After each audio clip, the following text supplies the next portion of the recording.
तर नमस्कार मंडळी, तुमच्या सर्वांचं अर्जुन PS किचनमध्ये हार्दिक स्वागत आहे। तर आज आपण पारंपरिक असा मिरची आणि टोमॅटोचा ठेचा बनवणार आहे। एकदम भन्नाट लागतो। तर आपण थोडाही वेळ न घालवता सुरुवात करूया रेसिपीला। तर मंडळी, यासाठी लागणारे साहित्य अशा प्रमाणे आहेत।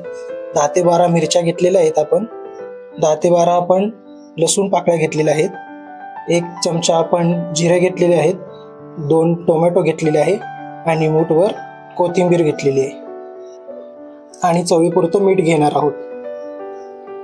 तर मंडळी, आपण शेगडी चालू केलेली आहे आणि याच्यावरती आपण आता तवा ठेवून घेऊया। तवा गरम होईल तोपर्यंत। तर मंडळी, तवा गरम झालेला आहे, आपण तेल घालून घेऊया। 2 पळ्या आपण तेल घालून घेणार आहोत। तर मित्रांनो, आपण ह्याच्यामध्ये तेलामध्ये मिरच्या घालून घेऊया। तर मंडळी, मिरच्या छान अशा पूर्ण भाजू द्यायच्या। चांगल्या भाजल्यावरती चांगला ठेचा होतो आणि थोडं लांब राहायचं मिरच्यांपासून, मिरच्या फुटतात अशा। तर मिरच्या छान अशा भाजायला लागल्यात, तेल पण तडतड तडतड उडतंय, तुम्ही पाहू शकता। आणि आता आपण लसूण घालून घेऊया याच्यामध्ये आणि परतून घेऊया। लसूण आणि मिरची छान पद्धतीने फ्राय होत आहे।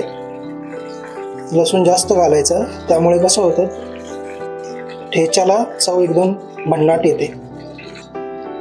तर मंडळी, आपण याच्यामध्ये 1 चमचा जिरे घालून घेऊ आणि छान असं सगळं परतून घेऊया।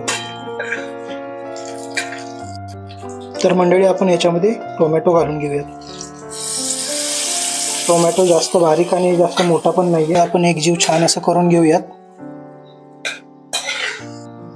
खूप छान सुगंध येत आहे। हा ठेचा तुम्ही चपाती, पोळी, बाजरीची भाकरी, ज्वारीची भाकरी याच्यासोबत खाऊ शकता।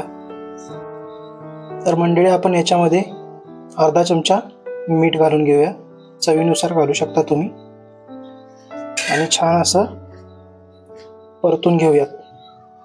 घरात काही भाजी करायची सुचत नसेल तरी तुम्ही असा ठेचा करून खाऊ शकता। हा ठेचा तुम्ही काचेच्या बरणीमध्ये 15 दिवसापर्यंत स्टॉक करून ठेवू शकता, खराब होत नाही हा। तर मंडळी, आपण हे काढून घेऊया ठेचण्यासाठी। तर मंडळी, आपण हे सगळं मिश्रण खलबत्त्यामध्ये ठेचण्यासाठी काढून घेऊया। तर मंडळी, आपण याच्यामध्ये कोथिंबीर घालून घेऊयात आणि ठेचून घेऊयात।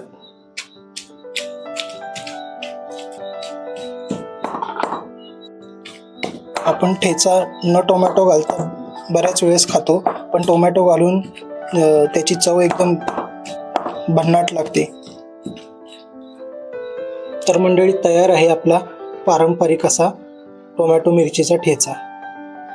टेक्स्चर किती छान आले तुम्ही बघू शकता। तर मंडळी, आपण ठेचा काढून घेऊया। तर मंडळी, तयार आहे आपला गावरान पद्धतीचा ठेचा। तर मंडळी, तयार आहे आपली डिश। रेसिपी आवडल्यास नक्कीच लाईक करा आणि आपल्या चॅनलला सबस्क्राईब करायला विसरू नका। बेल आयकॉन दाबून ठेवा, म्हणजे नवीन नवीन व्हिडिओ आमचे तुमच्यापर्यंत पोहोचतील। तर मंडळी, भेटूया पुढच्या व्हिडिओमध्ये, तोपर्यंत धन्यवाद।